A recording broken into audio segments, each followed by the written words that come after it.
इस वीडियो में जो टॉपिक हम डिस्कस करने जा रहे हैं वो है मल्टीनेशनल कंपनीज का। मतलब ऐसी कंपनीज जिनका बिजनेस काफी सारी कंट्रीज में चलता है। कुछ कंपनीज के नाम तो हमने सुने होंगे, उनके प्रोडक्ट भी हम अपने घर में भी यूज करते होंगे, जैसे Wipro, Tata Motors, Asian Paints, Coca Cola, Samsung, Nokia, Apple. तो ये प्रोडक्ट कहीं ना कहीं हम अपने घर में भी यूज करते हैं। अब हम टॉपिक का मीनिंग देख लेते हैं, अर्थ देख लेते हैं। ऐसी कंपनीज अपना रजिस्ट्रेशन एक पार्टिकुलर कंट्री में कराती हैं। प्रोडक्शन और प्रोडक्ट को सेल करना काफी सारी कंट्री में हो सकता है। मतलब प्रोडक्शन, मैन्युफैक्चरिंग जरूरी नहीं है कि हम एक ही कंट्री में कराएं।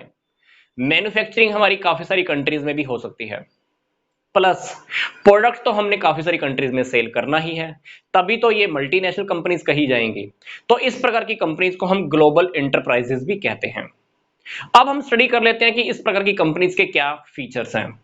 सिंपल सी बात, पहला फीचर सेंट्रलाइज्ड मैनेजमेंट। मैनेजमेंट कहां से होता है इस प्रकार की कंपनीज का बिजनेस, हम ये डिस्कस करेंगे सबसे पहले। मतलब जो मैनेजमेंट है वो सेंट्रलाइज्ड है। कंपनी ने अपना रजिस्ट्रेशन जिस कंट्री में कराया है, सारी मैनेजमेंट वहीं से डील की जाती है। रूल्स एंड रेगुलेशन उसी कंट्री से बनेंगे। क्या मैनेजमेंट में होगा, मैनेजमेंट में कौन कौन संभालने वाला होगा, सारे रूल्स एंड रेगुलेशन उसी जगह से बनते हैं। मतलब मैनेजमेंट को डील करने की पावर एक ही जगह पे होती है। दूसरी बात है वर्ल्ड वाइड बिजनेस। मुझे लगता है कि ये टॉपिक आपको समझाने की जरूरत नहीं है, बिजनेस बहुत सारी जगहों पे चलता है। तीसरी बात है क्वालिटी। इस प्रकार की कंपनी के जो प्रोडक्ट होते हैं उनकी क्वालिटीज बहुत अच्छी रहती हैं। ये कंपनीज कभी भी क्वालिटी से कॉम्प्रोमाइज नहीं कर सकती, क्योंकि अगर क्वालिटीज घटिया देंगी तो इन कंपनीज की रेपुटेशन को खतरा हो जाएगा। कंपनीज लंबे समय तक नहीं चल पाएंगी, कंपटीशन को फेस नहीं कर पाएंगी। कंपटीशन को फेस नहीं कर पाएंगी तो प्रोडक्ट बंद करना पड़ेगा, प्रोडक्ट बंद हो गया तो बिजनेस भी बंद। फिर हमारा लार्ज साइज। इस प्रकार की कंपनीज का जो साइज होता है बहुत लार्ज होता है, बहुत हाई लेवल पर बिजनेस कर रहे होते हैं, इंप्लॉइज भी बहुत सारे होते हैं। फिर हमारा टॉपिक है इंटरनेशनल मार्केट को एक्सेस करना। सिंपल सी बात है, मल्टीनेशनल कंपनीज हैं, अपना प्रोडक्ट सेल करेंगी तो बाहर की कंट्रीज की मार्केट को तो एक्सेस करेंगी ही। तो इस प्रकार की कंपनीज का जो खास बात होता है वो ये भी होता है कि हम इंटरनेशनल मार्केट को एक्सेस करते हैं। मतलब दूसरी कंट्रीज के अंदर जाकर हम अपना प्रोडक्ट आसानी से सेल कर लेते हैं। फिर हमारी बात है एडवर्टाइजिंग की। इस प्रकार की कंपनीज एडवर्टाइजिंग पे बहुत ज्यादा खर्चा करती हैं, फोकस बहुत ज्यादा रहता है। एडवर्टाइजिंग बहुत हाई क्वालिटीज की जाती हैं, ताकि एक ही टाइम में इंफॉर्मेशन काफी सारे लोगों तक पहुंच जाए। क्योंकि अगर एडवर्टाइजिंग नहीं होगी तो हम दूसरी कंट्रीज तक अपना प्रोडक्ट कैसे पहुंचा सकते हैं। तो एडवर्टाइजिंग के ऊपर बहुत ज्यादा खर्चा भी किया जाता है। फिर हमारा फीचर है रिसोर्सेज यूटिलाइज करना। अब ये कंपनी जिस भी कंट्री में अपना बिजनेस लगाती हैं वहां के रिसोर्सेज को भी यूटिलाइज करती हैं। चाहे मैं आपको लोगों को नौकरी देने की बात करूं, चाहे मैं वहां की जगह यूज करने की बात करूं, या वहां का रॉ मटेरियल कच्चा माल यूज करने की बात करूं, रिसोर्सेज को हम यूटिलाइज करते ही हैं। फिर हमारा एट्थ पॉइंट है इंप्लॉइज। इस प्रकार की कंपनीज के अंदर इंप्लॉइज बहुत ज्यादा होते हैं। ये टॉपिक मैं आपको यहां पर भी बता रहा था लार्ज साइज के अंदर, क्योंकि इस प्रकार की कंपनीज का साइज बहुत बड़ा रहता है तो डेफिनेटली इंप्लॉइज काफी होने वाले हैं। फिर हमारा टॉपिक है टेक्नोलॉजी। इस प्रकार की कंपनीज की जो टेक्नोलॉजी होती है वो हाई क्वालिफाइड होती है, हाई प्रोफाइल होती है, क्योंकि टेक्नोलॉजी अच्छी होगी तभी हम अपने प्रोडक्ट की क्वालिटी को अच्छा रख पाएंगे। फिर हमारा टॉपिक है ह्यूज प्रॉफिट। इस प्रकार की कंपनीज के प्रॉफिट भी ज्यादा रहते होंगे, क्योंकि हम बिजनेस कर ही इतने बड़े लेवल पे रहे हैं तो प्रॉफिट तो बहुत ज्यादा होंगे ही। प्रॉफिट को होना ही होगा, क्योंकि प्रॉफिट अगर हमारे ज्यादा नहीं होंगे तो क्या हम बिजनेस में टिक पाएंगे? नहीं। तो प्रॉफिट ज्यादा होने बहुत जरूरी है। तो डेफिनेटली इस प्रकार की कंपनीज के प्रॉफिट बहुत भारी मात्रा में होते हैं, हाई लेवल के प्रॉफिट होते हैं। फिर हमारी बात है beneficial to countries and people. ये जिस भी कंट्री में अपना बिजनेस लगाती हैं उस कंट्रीज को बेनिफिट देती ही हैं, प्लस वहां के लोगों को भी। वहां के लोगों को कैसे बेनिफिट मिलेगा ये पहले डिस्कस कर लेते हैं। लोगों को नौकरियां मिलती हैं, नौकरियां मिलेंगी, बेरोजगारी की समस्या खत्म होगी। नौकरीज मिलने से क्या होगा? लोगों के पास इनकम इंक्रीज होने वाली है, लोगों का स्टैंडर्ड ऑफ लिविंग, जीवन जीने का तरीका बढ़ने वाला है। तो डेफिनेटली जिस भी कंट्री के लोगों का जीवन जीने का तरीका अच्छा होता है तो हम कह सकते हैं कि उस कंट्री की डेवलपमेंट काफी अच्छी है। मतलब किसी भी कंट्री की इकोनॉमिक डेवलपमेंट के अंदर ये कंपनीज बहुत बड़ा रोल प्ले करती हैं। तो डेफिनेटली ये कंट्रीज के लिए भी बेनिफिशियल है और वहां के लोगों के लिए भी बेनिफिशियल है। फिर हम डिस्कस कर रहे हैं सोशल प्रोजेक्ट्स। इस प्रकार की कंपनी सोशल प्रोजेक्ट्स में भी बहुत पैसा लगाती हैं। ऐसा नहीं है कि ये कंपनी सिर्फ प्रोडक्ट या सर्विसेज ही अवेलेबल कराती है। इस प्रकार की company social projects like hospital बना के देना, स्कूल्स बना के देना, इस प्रकार के प्रोजेक्ट्स को भी बहुत अच्छे से डील करती हैं। समाज का कल्याण करना, समाज का भला करना, वहां पर भी बहुत सारा पैसा खर्च करती हैं।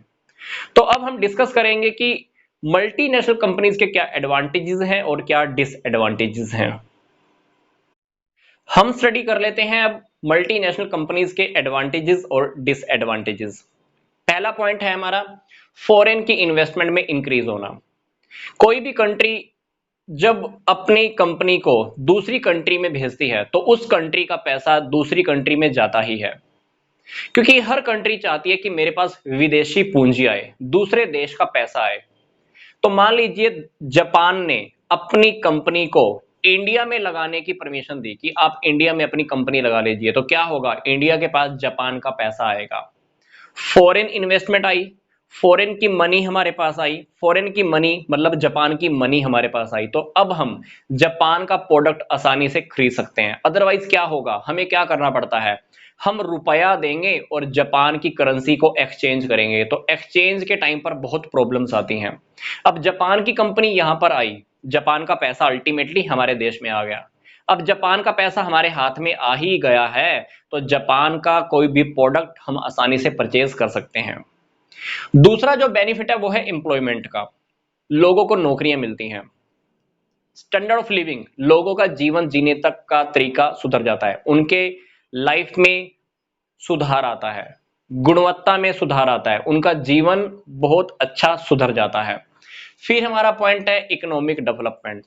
देशों का विकास होना स्टार्ट होता है, क्योंकि हम जिस भी देश में अपनी कंपनी लगाते हैं, मल्टीनेशनल कंपनी जहां पे भी लगती है, उन कंट्रीज का विकास होना शुरू हो जाता है। फिर हमारा पॉइंट है proper use of resources. Resources का प्रॉपर यूज होना स्टार्ट होता है।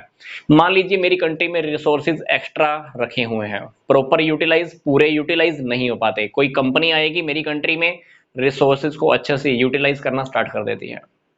फिर नेक्स्ट पॉइंट है हमारा टेक्निकल डेवलपमेंट।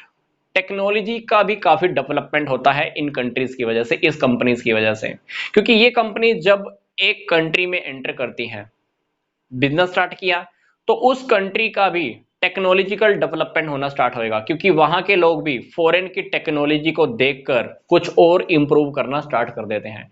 तो मल्टीनेशनल कंपनीज की वजह से हमारी कंट्री का जो टेक्निकल डेवलपमेंट है वो और भी अच्छा हो जाता है, हम दूसरी कंपनीज को देखकर अपनी टेक्नोलॉजी सुधार लेते हैं। फिर हमारा पॉइंट है एंड ऑफ लोकल मोनोपोली। मान लीजिए इंडिया में एक ही कंपनी है, वो जो प्रोडक्ट सेल करती है पूरे इंडिया में सेल होता है, उस कंपनी के प्रोडक्ट की टक्कर लेने वाली कोई और कंपनी नहीं है। अब मल्टीनेशनल कंपनी भारत में आ गई, मल्टीनेशनल कंपनी ने वही प्रोडक्ट बनाना स्टार्ट किया, तो जो पहले हमारे देश की कंपनी थी वो क्या करेगी, अपने प्रोडक्ट की क्वालिटी अच्छी करेगी, प्राइसेस कम करेगी। कंपटीशन होने की वजह से पहले वाली कंपनी, हमारे देश वाली कंपनी की मोनोपोली खत्म हो जाएगी, क्योंकि पहले तो वो प्रोडक्ट अकेला सेल कर रही थी, अब ये कंपनी और आगे टक्कर देने के लिए, तो पहले वाली कंपनी मतलब लोकल कंपनी की मोनोपोली खत्म हो जाएगी। कंपटीशन की वजह से प्राइसेस उसको कम करने पड़ेंगे, क्योंकि जब तक दूसरी कंपनी उसके टक्कर में नहीं थी, वो कंपनी क्या कर रही थी, मन मर्जी के प्राइसेस वसूल कर रही थी। तो लोकल मोनोपोली खत्म हो जाती है एमएनसीज की वजह से, मतलब मल्टीनेशनल कंपनीज की वजह से। फिर हमारा नेक्स्ट पॉइंट है मैनेजमेंट की भी डेवलपमेंट होती है। अब मैनेजमेंट की डेवलपमेंट होना तो लाजमी सी बात है, मैनेजमेंट वहां की भी होगी, हमारे लोग भी होंगे। अब हमारे लोग मैनेजमेंट में होंगे, वो भी मल्टीनेशनल कंपनीज में, तो डेफिनेटली लोगों का विकास होना जरूरी ही है, लोगों का विकास होगा ही। फिर हमारा पॉइंट है एक्सपोर्ट। अब मान लीजिए मैंने किसी कंट्री में बिजनेस स्टार्ट किया, मल्टीनेशनल कंपनीज लगाई, तो मेरा क्या होगा, एक्सपोर्ट होना स्टार्ट हो जाएगा, मैं दूसरी कंपनीज में प्रोडक्ट सेल कर सकता हूं, फॉरेन की करेंसी आएगी, दूसरी कंपनीज के प्रोडक्ट को भी मैं आसानी से खरीद सकता हूं, तो एक्सपोर्ट में वृद्धि होती है। क्योंकि मल्टीनेशनल कंपनीज को देखकर हमारी कंट्रीज की और कंपनीज भी लगनी स्टार्ट हो जाएंगी। मैंने मल्टीनेशनल कंपनी को देखा तो हमारे देश के लोगों के अंदर भी मोटिवेशन जागा, वो भी क्या करेंगे, प्रोडक्ट बनाना स्टार्ट करेंगे हाई लेवल पे, तो हमारा प्रोडक्ट अब फॉरेन के अंदर सेल होना स्टार्ट हो जाएगा। हमारा प्रोडक्ट फॉरेन में सेल होना स्टार्ट हुआ, मतलब हमने एक्सपोर्ट करना स्टार्ट किया, मतलब हमारे एक्सपोर्ट्स में वृद्धि हो जाती है, एक्सपोर्ट इंक्रीज हो जाते हैं। फिर हमारा नेक्स्ट पॉइंट है क्वालिटी। क्वालिटी तो इंप्रूव होती ही है। अब मल्टीनेशनल कंपनी हमारी कंपनी को टक्कर देने के लिए आएगी तो मैं अपनी क्वालिटी को तो इंप्रूव करूंगा, क्वालिटी इंप्रूव नहीं करूंगा तो मेरी कंपनी तो डूब जाएगी, बंद करना पड़ेगा मुझे, लोग खरीदेंगे नहीं मेरे प्रोडक्ट को। तो क्वालिटीज भी कहीं ना कहीं इंप्रूव होती ही है। फिर हमारा पॉइंट है डिसएडवांटेजेस का।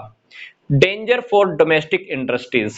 इस प्रकार की कंपनीज, जब मल्टीनेशनल कंपनीज किसी भी देश में एंटर करती हैं तो वहां की जो लोकल घरेलू कंपनीज होती हैं उनको खतरा पैदा होता है, क्योंकि जो मल्टीनेशनल कंपनी है उसके पास पैसा बहुत हाई लेवल का होता है, एडवर्टाइजमेंट भी बहुत अच्छा सा करा सकती हैं, सैलरीज भी काफी अच्छा पे कर सकती है। मान लीजिए डोमेस्टिक इंडस्ट्रीज की कंपनीज को, इस प्रकार की इंडस्ट्रीज को लोग छोड़कर मल्टीनेशनल कंपनीज को ज्वाइन कर ले हाई लेवल सैलरीज के ऊपर, तो ये कंपनीज तो चल ही नहीं पाएंगी। तो इस प्रकार की इंडस्ट्रीज को बहुत बड़ा खतरा होता है। नेक्स्ट पॉइंट है हमारा मनी टू द आउन कंट्री। इस प्रकार की कंपनीज को जब भी प्रॉफिट होता है, पैसा जब भी कमाती हैं तो वो अपनी कंट्री में ले जाती हैं, तो हमारी कंट्री का पैसा अल्टीमेटली दूसरी कंट्री में भी चला जाता है। फिर लोकल पॉलिटिक्स। इस प्रकार की कंपनीज लोकल पॉलिटिक्स में बहुत ज्यादा इंटरफेयर करती हैं, स्पेशली वो कंट्रीज जो अंडर डेवलप्ड है या डेवलपिंग कंट्रीज हैं, क्योंकि उस कंट्रीज के अंदर सरकार की तो चलती ही नहीं होगी, सरकार मल्टीनेशनल कंपनीज के ऊपर डिपेंड होकर रह जाती हैं। तो मल्टीनेशनल कंपनीज जैसे चाहती हैं, मल्टीनेशनल कंपनीज जैसा चाहती हैं वैसा ही गवर्नमेंट ट्रीट करने लगती है वहां के लोगों को। तो मतलब मल्टीनेशनल कंपनीज का पॉलिटिक्स के अंदर बहुत बड़ा इंटरफेयर होना स्टार्ट हो जाता है। फिर हमारा पॉइंट है लोकल रिसोर्सेज को अच्छे से यूज ना कर पाना। मैं अपने देश में रह रहा हूं, अपने देश के रिसोर्सेज को यूज करूंगा तो बहुत अच्छे से यूज करूंगा, किसी और देश में मैं एंटर गया तो वहां के रिसोर्सेज को नुकसान करना भी स्टार्ट कर सकता हूं। तो रिसोर्सेज को हम कभी कभी प्रॉपर यूज नहीं कर सकते। ऐसा भी कह सकते हैं कि अगर मान लीजिए मैंने किसी और कंट्री में अगर लोगों को नौकरियां दी, बिजनेस वहां पे लगाया, तो वहां के लोगों को मैं क्या नौकरियां दूंगा, हो सकता है कि मैं वहां के लोगों को शोषण करूं, उनको सैलरीज ना दूं, वहां के रिसोर्सेज, पानी को वायु प्रदूषित करूं, ध्वनि प्रदूषण करूं, धुआं ज्यादा छोड़ूं, नदियों को बेकार करूं, तो ये लोकल रिसोर्सेज को हम यहाँ पे खराब करने की बात कर रहे हैं। तो मल्टीनेशनल कंपनीज की वजह से कहीं ना कहीं लोकल रिसोर्सेज को भी नुकसान होना स्टार्ट होता है। नेक्स्ट हमारा no benefit to poor people. इस प्रकार की कंपनीज जहां भी अपना बिजनेस लगाती हैं उनके प्रोडक्ट काफी हाई प्रोफाइल होते हैं, प्रोडक्ट वो बनाए जाते हैं जो अमीर घराने के लोग खरीद सकें। अब अमीर घराने के लोग प्रोडक्ट खरीद सकें तो वहां पे हमने कोई ऐसा प्रोडक्ट तो बनाया नहीं जो पुअर लोगों के लिए हो, गरीब लोगों के लिए हो। तो जो भी प्रोडक्शन होता है, जो भी प्रोडक्ट बनता है वो डेफिनेटली रिच फैमिलीज के लिए, रिच लोगों के लिए बनता है, पुअर लोगों को ध्यान में नहीं रखा जाता। तो ये था हमारा मल्टीनेशनल कंपनीज का टॉपिक। मिलते हैं अब हम नेक्स्ट वीडियो में एक नए टॉपिक के साथ। यहां तक का वीडियो देखने के लिए आपका धन्यवाद।